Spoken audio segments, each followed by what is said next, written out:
Good morning. I'm very pleased to be here today to represent the European Chamber of Commerce in Korea. We're always happy to support our colleagues at KIPO in their work to improve the IP protection and enforcement environment in Korea and around the world. As is mentioned, my name is Ian Woodcock. I'm the chairman of the IPR committee of the EUCCK and general manager of Puma Korea Limited. Unfortunately, my Korean is not particularly good, so if you'll excuse me, I'll speak to you today in English. The main content of my presentation today is to discuss the strategies used by the EUCCK member companies to protect and enforce their intellectual property and in particular their trademarks. As I believe everyone here agrees, secure IP is crucial to the competitiveness of individual companies and nations, and effective IP protection underpins a fair and competitive global trading system. I will begin today by briefly outlining the role of the EUCCK and our IP Centre in order to give you some context to the following sections on IP enforcement strategies. I'll focus on trademark enforcement policies for three main reasons. Firstly, last year KIPO founded a trademark special judicial police authority, the first of its kind to be administered by a national IP office. This development is being closely watched around the world, and the involvement in enforcement activities by IP offices is now a priority topic for many governments in the EU and elsewhere. Secondly, civil and criminal IP enforcement is a key part of the Korea-EU FTA.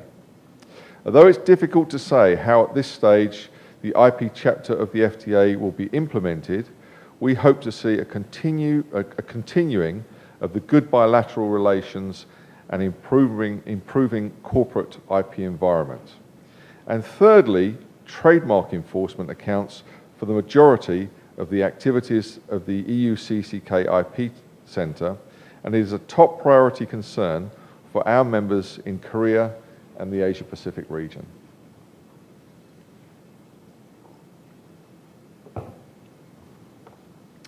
The EUCCK was founded in 1986, and today we are the most active of all the chambers of commerce in Korea. We have over 800 members, an average of around one organised event every day.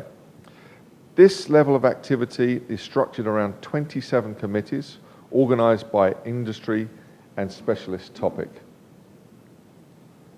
One of these specialist activities areas is intellectual property, which is important for EUCCK members from all industry sectors. You can see some of our core IP Centre members on the slide here, and we work with many other companies on industry-specific topics.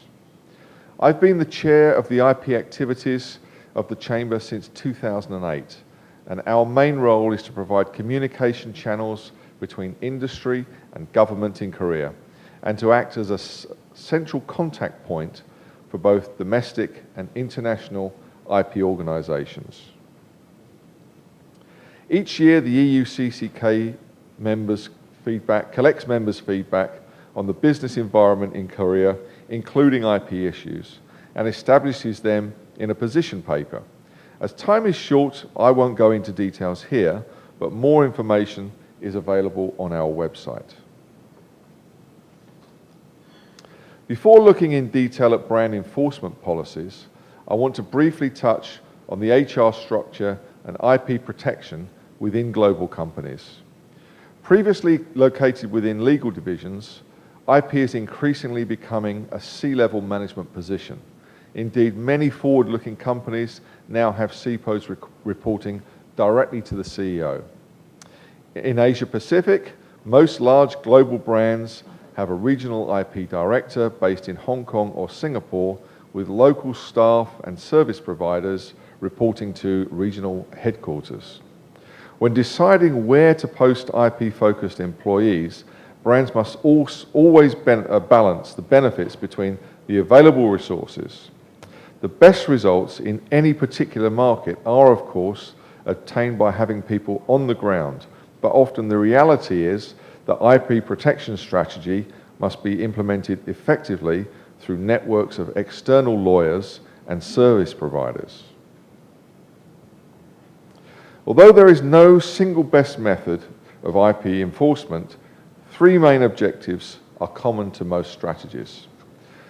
The first is focusing resources on the source of the infringing products. Recently, China has become the source of many of the world's counterfeit products, and brands are responding by increasing the amount of investigations and in raids on factories there. In China and elsewhere, counterfeit manufacturing are getting increasingly sophisticated, and we now see large production, wholesale, and retail operations being managed by single organizations.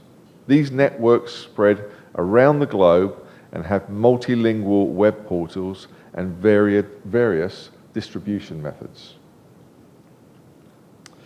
However, simply focusing on enforcement actions in a single country is rarely effective. Brands also need to look at distribution chains, with border crossings a particular point of vulnerability for counterfeiters. Indeed, customs investigation teams in importing countries are some of the most effective enforcement partners of our members throughout the world. Also, action must be taken against counterfeit sales. Many brands operate a zero visibility policy where they aim to remove all the traces of counterfeit goods from the streets and websites in the markets in which they operate. Often, this can cause conflicts with concerns for the welfare of small-scale merchants, particularly in developing countries, and also with the scope of online service provider liability. However, our experience in Korea indicates that these are the methods to reach agreements with authorities and take actions against illegal suppliers and retailers.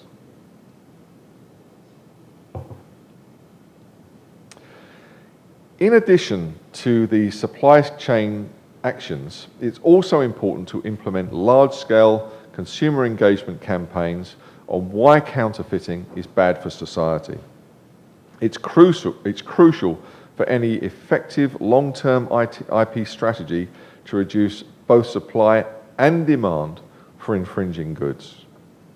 Other key methods for achieving the above objectives include regular industry-government information channel exchanges and effective intelligence gathering through networks of specialist service providers. These are all areas in which the EUCCK is active in Korea and across the Asia-Pacific region. Finally, I would like to highlight one area of IP enforcement that requires increased action by all stakeholders in both industry and government.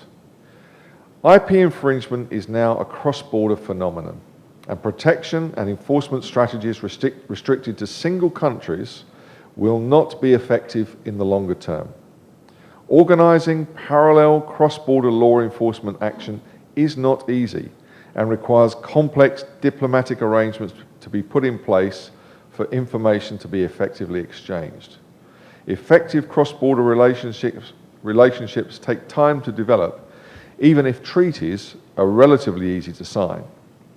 To some extent, brand owners can drive these actions through their employee network across the world. However, there are occasions where official government links are also required.